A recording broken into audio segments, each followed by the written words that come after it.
Left is Hoffman. Got a little bit of a high snap. Gladowski's going to cut right, and he is going to get to the goal line. Mull looking to throw. To the sideline, got Zaleski open, and he's got it! Touchdown Amherst!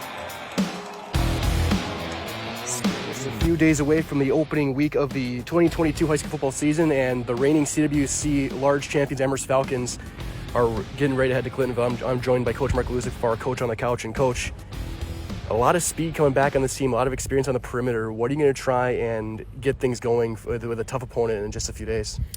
I'll try to get our guys the ball. We do have some speed returning. Jake Drudzinski.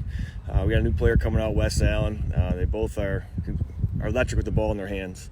So try to do our best to get the ball in the right guy's hands, and then just execute. That's the biggest thing for us right now. We had some hiccups on last Friday in the scrimmage.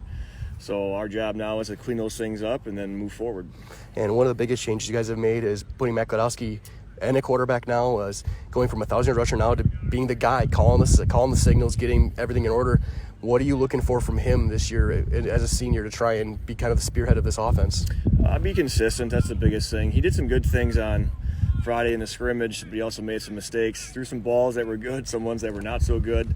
So the biggest thing is consistency. For the quarterback position, you got to have some consistency. You can't, if you call a play, it's got to be executed, and it does start with him. There's no doubt that we put a lot of pressure on our quarterbacks, not only to run the ball but also to pass the ball. So they got to do both. Got to be a dual threat quarterback, and so far he's done a heck of a job in practice.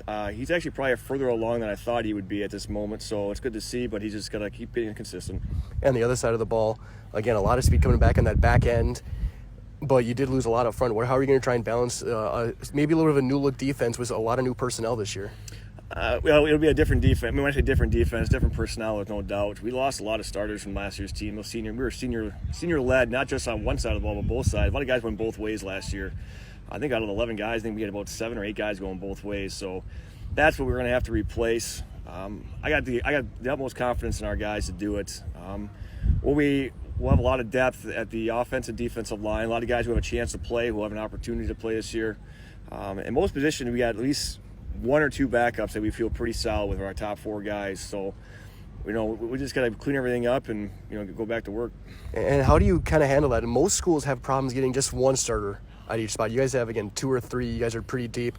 How do you and your staff kind of handle it to keep getting guys coming out year after year? There were so many guys just coming out today just when I was setting up to see you guys to have this kind of a size of such a small school. Well, we got 63 kids in uniform. You recruit.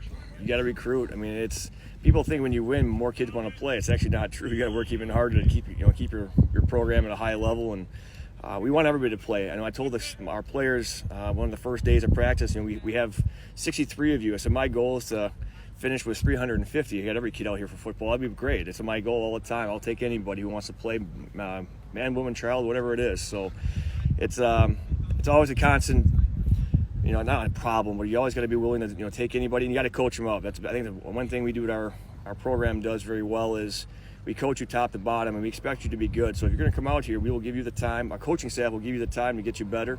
If you're willing to get better, we're willing to coach you to get better, and that's kind of the key. And I guess kind of talk about that quickly. A dozen years now here, and you guys went from a program that was just kind of struggling to make the playoffs, and now you guys are one of the most enviable schools in the state when it comes to football. How have you and your staff kind of cultivated that culture over the past dozen years? It all starts with the kids. They get all the credit.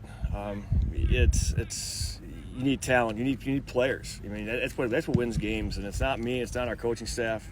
Do we have something to do with it? Yeah, I'm not saying that we don't, but we have great kids, and we have a great community who supports us. They get all the credit, and they're the ones who, I told the kids all the time now, it's not the name on the jersey that wins the games, it's you guys. So you ever start falling into that attitude of like, hey, we're just Amherst, we're just going to be good. It's not true at all. So it's a constant reminder that, you got to do, every year you got to come and do your job and you're ready to go, and every year is different. And we had a good off season. We had an 8 months of a pure off season, a lot of speed, a lot of strength. So far, we're in good shape. And I guess, lastly, looking at the schedule this year, you guys only have 4 home games, 5 on the road, including some long trips to Marshfield for Stratford, Wittenberg, Clintonville coming up this week, and even Medford coming here. That's going to be a tough one as well. How are you guys going to try and handle the travel you guys have this year? Well, last year I think we had actually even more travel games. I think we were on the road 5 or 6 weeks in a row last year because the way things kind of worked out. Week by week. I mean, we're on the road this week, and that's all you can worry about right now. Do you like playing at home? Yeah, we absolutely love playing at home. Every team does. So you just got to adjust, and right now we just want to play. I think the kids right now are worried about on the road or at home right now. That kind of starts wearing on you as the season goes on a little bit, but we've done a pretty good job. The players understand, they just want to play, and we'll be ready to go to Clintonville on Friday. Absolutely, Coach. I guess one last thing. What's something you want to say to the Falcon fans who are getting ready to see this team on the field for the first time in just a few days? I hope you're excited. It's kind of the sad part is summer is coming to an end, but a new season's starting to begin.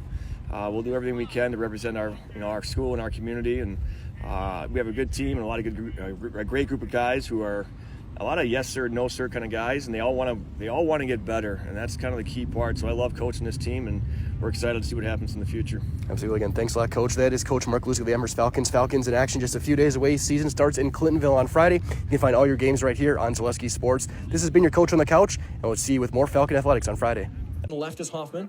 Got a little bit of a high snap. Gladowski's going to cut right, and he is going to get to the goal line. Mole looking to throw.